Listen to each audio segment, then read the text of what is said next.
നമസ്കാരം. ഞാൻ നന്ദനൻ പിള്ള. ഇന്ന് സംസാരിക്കുന്നത് പോലീസിലെ ഇടുക്കി ജില്ലയിലെ നിയമവിരുദ്ധമായി പ്രവർത്തിക്കുന്ന സഹകരണ സംഘം സംബന്ധിച്ച് ഞാൻ 8/5/24 8 ശുപാർശകളോടുകൂടി ഒരു റിപ്പോർട്ട് കൊടുത്തിരുന്നു. അത് സംബന്ധിച്ചാണ് ഇന്ന് സംസാരിക്കുന്നത്. അപ്പോൾ നമ്മൾ ആമുഖമായിട്ട് പറയുകയാണ്, ഇടുക്കി ജില്ലയിൽ 1/7/2023 കണക്കനുസരിച്ച് മൊത്തം 3373 കേസുകളുടെ ഫൈനൽ റിപ്പോർട്ടുകൾ കോടതിയിൽ എത്തിയിട്ടില്ല എന്നുള്ളത് വളരെ ഗൗരവതരമായ വിഷയമാണ്. ഈ 3373 കേസിൽ 1985 രജിസ്റ്റർ ചെയ്യപ്പെട്ട കേസുകൾ വരെ ഉണ്ട്. ഇതിലേറ്റവും മറ്റൊരു വിശേഷം എന്ന് പറയുന്നത് 2019 ശേഷമുള്ള 566 കേസും ഇതിൽ ഉൾപ്പെട്ടിട്ടുള്ളതാണ്. ഇത് 13/7/23 നടന്ന കോൺഫറൻസിന് അന്നത്തെ ജില്ലാ പോലീസ് മേധാവി തന്നെ പറഞ്ഞിട്ടുള്ള വിവരമാണ്. അദ്ദേഹം അന്നത്തെ ജില്ലാ പോലീസ് മേധാവി ഈ കേസുകൾ എങ്ങനെയെങ്കിലും തീർക്കണമെന്നാവശ്യപ്പെട്ട് ജില്ലാ ജഡ്ജി അദ്ദേഹത്തെ കണ്ടുവെന്നും അദ്ദേഹം അക്കാര്യത്തിൽ അദ്ദേഹത്തിൻ്റെ നിസ്സഹായാവസ്ഥ അറിയിച്ചു എന്നും ആ മീറ്റിങ്ങിൽ പറഞ്ഞിട്ടുള്ളതാണ്. അപ്പോൾ ഇത്രയും ഗുരുതരമായൊരു സവിശേഷത ഉള്ള ഒരു ജില്ലയിലാണ് പോലീസുകാർ സത്യപ്രതിജ്ഞാപ്രകാരം നിയമവാഴ്ച നടപ്പിലാക്കേണ്ട പോലീസുകാർ ഉത്തരവോടുകൂടിയും ഉത്തരവില്ലാതെയും പോലീസ് സൊസൈറ്റികളിലും പോലീസ് ക്യാൻറ്റീനുകളിലും മറ്റും ജോലി ചെയ്തു വരുന്നത്. അതാണ് അതിൻ്റെ ഒരു ബാക്ക്ഗ്രൗണ്ടായിട്ടാണ് ഞാൻ ഇത്രയും കേസുകളുടെ സ്ഥിതി പറഞ്ഞത്. ഇത് നമ്മുടെ മുഖ്യമന്ത്രി പറഞ്ഞ കണക്കിന് ഓരോ ഫയലും ഓരോ ജീവിതമാണ്. ഇത്രയും CD ഫയലുകൾ കാണാനില്ലാത്ത നമുക്ക് വേണമെങ്കിൽ ചോദിക്കാനും പറയാനും ആളില്ലാത്തവരുടെ കേസുകളാകാം എന്ന് നമുക്ക് വേണമെങ്കിൽ പറയാം. എന്തായാലും ഇത്രയും CD ഫയൽ കാണാനില്ല എന്നുള്ളത് അതീവ ഗൗരവതരമായ വിഷയമാണ്. ഞാനത് സർവീസിലിരിക്കെ തന്നെ ഈ റിപ്പോർട്ടിലും ഈ CD ഫയൽ കാണാൻ പറ്റാത്ത വിവരം ഞാൻ അറിയിച്ചിട്ടുള്ളതാണ്. അപ്പോൾ അതുകൊണ്ട് ഇത് രഹസ്യമായൊരു കാര്യം ഇപ്പം പുതുതായിട്ട് പറയുന്നതല്ല. ഇടുക്കി ജില്ലയിലെ പോലീസ് സഹകരണ ബാങ്കിൻ്റെ നമ്പർ 290 എന്ന് പറയുന്നൊരു ബാങ്ക് നമ്പറാണ്. ഈ ബാങ്ക് ചെറുതോണിയിൽ ആസ്ഥാനമായിട്ട് തൊടുപുഴ അടിമാലി തുടങ്ങിയ സ്ഥലങ്ങളിൽ ബ്രാഞ്ചായിട്ടുമാണ് പ്രവർത്തിക്കുന്നത്. ഇതിൻ്റെ മേഖല പ്രധാനമായും ബിസിനസ്സാണ്. അത് അവരുടെ ബൈലായിലും അങ്ങനെ തന്നെയാണ് രേഖപ്പെടുത്തിയിരിക്കുന്നത്. അപ്പോൾ അതുകൊണ്ട് പോലീസ് ഉദ്യോഗസ്ഥർക്ക് ബിസിനസ് നടത്താവോ എന്ന ഒരു സംശയം എനിക്കുണ്ടായതുമായി ബന്ധപ്പെട്ട് ഞാൻ സംസ്ഥാന പോലീസ് മേധാവിയോട് ഈ എൻക്വയറിയുമായി ബന്ധപ്പെട്ടൊരു ക്ലാരിഫിക്കേഷൻ ചോദിച്ചിരുന്നു. എന്തായാലും എനിക്ക് ക്ലാരിഫിക്കേഷൻ തന്നില്ല. അത് തരാനുള്ള പ്രാപ്തിയോ ഒന്നും ഉള്ളവരവിടെ ഉണ്ടെന്ന് കരുതുന്ന ഒരാളുമല്ല ഞാൻ. കാരണം അവർക്കൊക്കെ വേറെ ജോലിയാണ്. മാത്രമല്ല സഹകരണ മേഖല, പോലീസ് അസോസിയേഷൻ, പോലീസ് ക്യാൻറ്റീൻ എന്നൊക്കെ പറയുന്നതെല്ലാം ഒരു ഭരണപക്ഷ രാഷ്ട്രീയവുമായി ബന്ധപ്പെട്ട് പ്രവർത്തിക്കുന്ന പോലീസുകാരാണ്. അപ്പോൾ അവർക്കെതിരെ എന്തെങ്കിലും ഒരു കാര്യം പറയാനോ അതല്ല എങ്കിൽ അവർ പറയുന്ന ഉത്തരവുകൾ ഇറക്കാതിരിക്കാനോ പ്രാപ്തിയോ കഴിവോ ഉള്ളൊരു സംവിധാനമല്ല നിലവിലുള്ളത്. അക്കാര്യത്തിൽ ആർക്കെങ്കിലും തർക്കമുണ്ടെങ്കിലും പോലീസിൽ 10-30 വർഷത്തിലധികം ജോലി ചെയ്തിരുന്ന എനിക്ക് ഇക്കാര്യത്തിൽ യാതൊരു വിധമായ സംശയവും ഇല്ല എന്നുള്ളത് ഞാൻ അടിവരയിട്ട് തന്നെ പറയുകയാണ്. ഈ സൊസൈറ്റി ഒരു ചെറിയ സൊസൈറ്റി അല്ല. ലോഡ്ജുമൊക്കെ നടത്തുന്നത് ഞാൻ പറഞ്ഞു എന്ന് നിങ്ങൾ പറയുമ്പം ഇതിൻ്റെ വാർഷിക ടേൺ ഓവർ 300 കോടി രൂപ ഉള്ള സൊസൈറ്റിയാണ്. വാർഷിക ടേൺ ഓവർ 300 കോടി രൂപയുള്ള ഒരു സൊസൈറ്റിയാണ് ഇടുക്കി ജില്ലയിലെ പോലീസ് സൊസൈറ്റി എന്ന് പറയുന്നത്. മാത്രമല്ല അവിടെ ഇത്രയും പൈസയുള്ള സൊസൈറ്റിയിൽ നിയമാനുസരണം പെയ്ഡ് സെക്രട്ടറി, അതായത് പോലീസിന് പുറത്തുനിന്നൊരു സെക്രട്ടറിയെ നിയമിച്ചാണ് ഒരു കാര്യങ്ങൾ ചെയ്യേണ്ടിയിരുന്നതെന്ന് ഞാൻ മനസ്സിലാക്കുന്നു. എന്തായാലും ശരി, അതിൻ്റെ ആവശ്യമില്ല. പൊതുഖജനാവിൽ നിന്ന് ശമ്പളം വാങ്ങിച്ച് സൊസൈറ്റി ജോലി ചെയ്യാനായിട്ട് ഇഷ്ടംപോലെ ആളുകൾ ഉള്ള കാലഘട്ടത്തിൽ അവർ മെനക്കെടത്തുമില്ല. അവർ ഇഷ്ടംപോലെ പോലീസുകാർ ബ്രാഞ്ചിലും ഒക്കെ ഇരിക്കാനായിട്ട് പോലീസുകാർ ഇവരൊന്ന് പറഞ്ഞാൽ മതി, എത്ര പേരെ വേണമെന്ന് അങ്ങോട്ട് ചോദിക്കും SP. അതാണ് സ്ഥിതി. കാരണം സൊസൈറ്റി ഒരു പ്രമേയം പാസ്സാക്കിയിട്ട് ജില്ലാ പോലീസ് മേധാവിക്ക് കൊടുത്താൽ ആ ഉദ്യോഗസ്ഥൻ്റെ സേവനം അപ്പോഴേ സൊസൈറ്റിക്ക് മാറ്റുകയാണെന്ന്.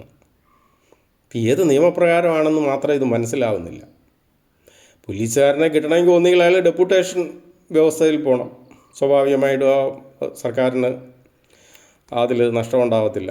അതല്ല എങ്കിൽ ഗവൺമെൻറ് ഇറക്കിയിട്ടുള്ള ഓർഡർ പ്രകാരം ഒരു പോലീസ് ഉദ്യോഗസ്ഥൻ്റെ സേവനം പോലീസ് സൊസൈറ്റി കൊടുക്കുന്നതിന് നിശ്ചിത സമയപരിധിക്ക് ഇത്ര രൂപ എന്ന് ഫിക്സ് ചെയ്തിട്ടുണ്ട്. അതുപ്രകാരമാണ് പോലീസുകാർക്ക് ഉള്ള പൈസ ട്രഷറിയിൽ അടച്ചു മാത്രമേ പോലീസിൻ്റെ സേവനം ഒരു സഹകരണ ബാങ്കിൽ ഉൾപ്പെടെ കൊടുക്കാൻ പറ്റുള്ളൂ. മറ്റേതെങ്കിലും നിയമം ഉണ്ടെങ്കിൽ ആരെങ്കിലും പറയട്ടെ.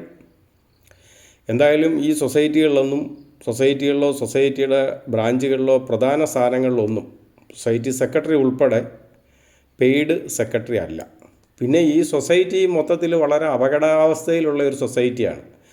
ഇത്രയും സാമ്പത്തികമൊക്കെ ഉണ്ടെന്ന് പറയുന്ന സൊസൈറ്റിക്ക് നടത്തിപ്പ് സംബന്ധിച്ച് ശരിയായ വിവരങ്ങളല്ല ഇതിൻ്റെ ഓഡിറ്റ് റിപ്പോർട്ട് പ്രകാരം നമുക്ക് ലഭ്യമായിട്ടുള്ളതെന്നാണ് മനസ്സിലാക്കുന്നത്. ഒന്ന്, സൊസൈറ്റി പ്രവർത്തിക്കുന്നത് തന്നെ സഹകരണ നിയമപ്രകാരം അല്ല എന്ന് ഓഡിറ്റർമാർ റിപ്പോർട്ട് ചെയ്തിരിക്കുകയാണ്. അപ്പോൾ എന്തോ ഉടായിപ്പാണ് നടക്കുന്നതെന്നുള്ളതാണ്. പിന്നെ സൊസൈറ്റിയുടെ മൊത്തത്തിലുള്ള പ്രവർത്തനം തൃപ്തികരമല്ല എന്നും അവർ തന്നെ പറഞ്ഞിട്ടുള്ളതാണ്.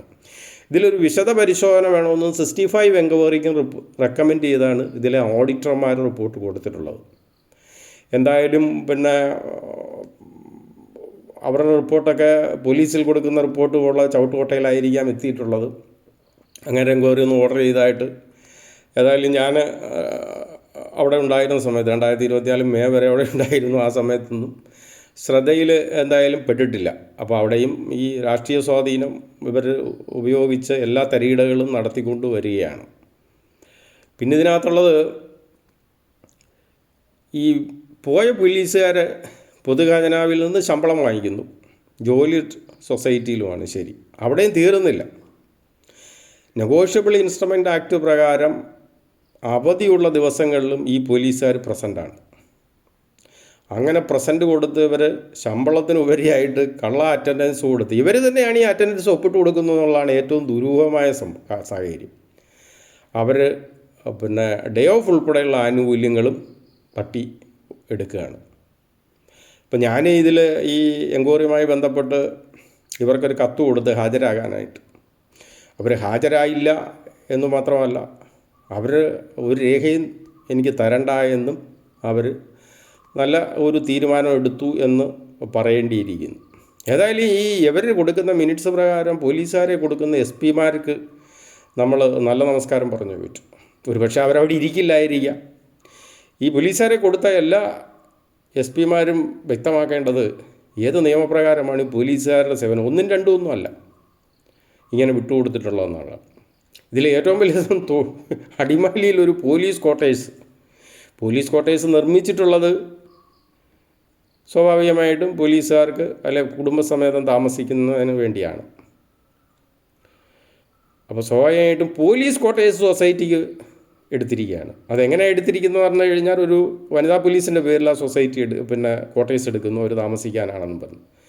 എന്നിട്ട് അവർ പോലീസിലെ ജോലി ചെയ്യാതെ സൊസൈറ്റിയിൽ ഓഫീസർ ഇൻചാർജായിട്ടിരുന്നുകൊണ്ട് വർഷങ്ങളോളം HRA മാത്രം അവരുടെ നിന്ന് നഷ്ടമാകുന്നു. അങ്ങനെ അടിമാലിയിലൊരു കെട്ടിടം കിട്ടണമെങ്കിൽ 10,000 രൂപയെങ്കിലും കൊടുക്കാതെ അതൊരു കെട്ടിടം വാടകയ്ക്ക് കിട്ടത്തില്ല. അങ്ങനെയും പല രീതിയിലാണ് നിയമവിരുദ്ധമായ പരിപാടികൾ അവിടെ നടന്നുകൊണ്ട് ഇരിക്കുന്നത്. ഇനി ഈ സെക്രട്ടറി ഇതുമായി ബന്ധപ്പെട്ടൊരു എൻക്വയറിക്ക് ഞാനൊരു പോലീസുകാരന് ഒരു കത്ത് കൊടുത്തു ഹാജരാവാനായിട്ട്. സ്വാഭാവികമായിട്ട് ഞാൻ കത്ത് കൊടുത്തതൊരു DYSPക്കാണ്. അപ്പോൾ ഈ DYSPക്ക് മുകളിലാണ് പോലീസുകാരെന്നുള്ളത് ഞാൻ അന്നേരം അറിയുന്നത്. അപ്പോൾ DYSPക്ക് മുകളിലായ പോലീസുകാരന് എന്ത് ചെയ്തു, എനിക്കൊരു മറുപടി തന്നു. എനിക്കന്ന് വരാനൊന്നും പറ്റില്ല എന്ന് പറഞ്ഞു. ഒപ്പിട്ടേക്കുന്ന ഇയാൾ തന്നെയാണ്. DYSP ഒന്നും അല്ല വെച്ചത്. പിന്നീടൊരു കത്ത് കൊടുത്തപ്പോഴും പുള്ളി അതേ മറുപടി തന്നെ റിപ്പീറ്റ് ചെയ്തു. അന്നേരം എന്ത് സംഭവിച്ചു, ഇയാൾ ഹാജരാവാതെ മറുപടി തന്നു. പിന്നെ മൂന്നാമത്തെ നോട്ടീസിന് മറ്റോ ആണ് ഇയാൾ ഹാജരായിട്ടുള്ളത്. ഈ തന്ന ഒരു മറുപടിയും DYSP കണ്ടിട്ടില്ല എന്ന് മനസ്സിലാക്കണം. അല്ലെങ്കിൽ ഇവർ DYSPക്ക് മുകളിലാണ് എന്ന് നമ്മൾ പ്രസ്യൂം ചെയ്യേണ്ടതായിട്ട് വരുന്നു എന്നുള്ളതാണ്. പിന്നുള്ളത്, ഈ DPO സംവിധാനവും ദയനീയമായൊരു പരാജയമാണ്. കാരണം ഒരു സർക്കാർ ഉദ്യോഗസ്ഥൻ്റെ ശമ്പളം എത്ര ശതമാനം റിക്കവറി നടത്താമെന്നുള്ള നിയമങ്ങളെല്ലാം ലംഘിച്ചുകൊണ്ടാണ് സൊസൈറ്റി കൊടുക്കുന്ന കത്ത് പ്രകാരം പോലീസ് ഉദ്യോഗസ്ഥരുടെ ശമ്പളം പിടിക്കുന്നത്. ഇപ്പോൾ 50,000 രൂപ ശമ്പളമുള്ള പോലീസുകാരൻ്റെ എത്ര ശമ്പളം രൂപ വേണമെങ്കിലും 50,000-ന് താഴെയുള്ള ഏത് തുകയും ഇടുക്കി ജില്ലയിലെ പോലീസ് സൊസൈറ്റിക്ക് വേണ്ടി റിക്കവറി ചെയ്ത് കൊടുക്കാൻ നമ്മുടെ ഇടുക്കി ജില്ലയിലെ ഡ്രായിങ് ആൻഡ് ഡിസ്പേഴ്സിങ് ഓഫീസറോ ബന്ധപ്പെട്ട ആളുകൾക്ക് യാതൊരു മടിയുമില്ല. ഇവിടെ നിയമമോ ഗവൺമെൻറ് ഉത്തരവോ ഒന്നും തന്നെ ഇവർക്ക് ആർക്കും ബാധകമല്ല എന്നുള്ളതാണ്. പിന്നീടുള്ളത് അവിടുത്തെ സൊസൈറ്റികളിലെ താഴത്തെ നിയമനങ്ങൾ ചിലതൊക്കെ ചില ആളുകൾ കൊടുത്തിട്ടുണ്ട്. അത് പബ്ലിക്കിനല്ല കൊടുത്തിരിക്കുന്നത്, പോലീസുകാരുടെ ബന്ധുക്കൾക്കാണ്. അത് നമ്മൾ പ്രത്യേകം ശ്രദ്ധിക്കേണ്ടതാണ്, പോലീസുകാരുടെ ബന്ധുക്കൾക്കാണ്. മാത്രമല്ല ഈ തരികിട സംവിധാനം, അതായത് പോലീസ് സൊസൈറ്റി ആയി ബന്ധപ്പെട്ട് പ്രവർത്തിക്കുന്ന പോലെ ഇടുക്കിയിലെ വിജിലൻസിലുണ്ട്, ക്രൈംബ്രാഞ്ചിലുണ്ട്, ഇടുക്കിയിലെ ഇൻ്റലിജൻസ് സംവിധാനത്തിലുണ്ട്. അങ്ങനെ സമസ്ത മേഖലയിലും ഈ ആളുകൾ കടന്നുകൂടി. ഇതിലേറ്റവും തമാശയായിട്ട് തോന്നിയത് ഒരാളുടെ മൊഴിയാണ്. ഞാൻ ഇടുക്കി ജില്ലാ സ്പെഷ്യൽ ബ്രാഞ്ചിലെ പ്രധാന ചുമതലക്കാരനാണ്, അയാൾ റൈറ്റർ എന്താണ് അവിടെ, സുരേന്ദ്രൻ എന്നാണ് അയാളുടെ പേര്. അയാൾ അവിടെ ജോലി ചെയ്യുന്ന അതേ സമയത്ത് തന്നെ സൊസൈറ്റിയിൽ ജോലി ചെയ്യുന്നത്. അത്രയ്ക്ക് പ്രാവീണ്യമുള്ളവരാണ്. അപ്പോൾ ജില്ലയിലെ എന്ത് ഇൻ്റലിജൻസ് സംവിധാനമാണ് ഉള്ളതെന്നുകൂടെ നമ്മൾ മനസ്സിലാക്കണം. കാരണം സ്പെഷ്യൽ ബ്രാഞ്ച് ജോലി ചെയ്യുന്ന ഉദ്യോഗസ്ഥൻ സൊസൈറ്റിയിൽ സമാനമായിട്ട് ജോലി ചെയ്യുന്നു. അപ്പോൾ ഇയാൾ വാങ്ങിയ ശമ്പളം സംബന്ധിച്ച് ഇത് ആസൂത്രിതമായിട്ട് ഇയാൾ പറഞ്ഞൊരു മൊഴിയാണ്. കാരണം ഇയാൾ ശമ്പളം വാങ്ങിച്ചത് സൊസൈറ്റി ജോലി ചെയ്തിട്ടാണെന്ന് ഉള്ളത് എൻ്റെ എൻക്വയറിയിൽ വരുന്നത് തടയാൻ വേണ്ടി പറഞ്ഞൊരു കാര്യമാണ്. ഞാൻ അഡീഷണലായിട്ടാണ് അവിടെ സൊസൈറ്റി പോയി ജോലി ചെയ്തത്. എന്തായാലും ശരി, ഈ സൊസൈറ്റി മാത്രമല്ല ക്യാൻറ്റീന് ഉണ്ട്. പിന്നെ നമ്മൾ ശ്രദ്ധിക്കേണ്ട ഒരു കാര്യം, സംസ്ഥാന പോലീസിലെ ഒരു DGP റാങ്കിലുള്ള ഉദ്യോഗസ്ഥൻ തന്നെ ഒരു സൊസൈറ്റിയുടെ തലപ്പത്തുണ്ട്. ആ ഉദ്യോഗസ്ഥന് ആദ്യം സഹകരണ നിയമപ്രകാരം അങ്ങനൊരു തലപ്പത്തൊരു പോസ്റ്റേ ഇല്ല. ആ ഉദ്യോഗസ്ഥനെ അവിടെ വെച്ചിരിക്കുന്നത് തന്നെ ദുരുദ്ദേശപരമാണ്. ആ ഉദ്യോഗസ്ഥനെ ഉപയോഗിച്ച് ആ സൊസൈറ്റി പല കാര്യങ്ങളും ചെയ്യുന്നുണ്ട്. സംസ്ഥാനത്തുടനീളം ആ സൊസൈറ്റി പോലീസുകാരെ എല്ലാ ജില്ലകളിലും പോലീസ് ഉദ്യോഗസ്ഥരുടെ സേവനം ഉപയോഗിച്ച് വരുന്നുണ്ട്.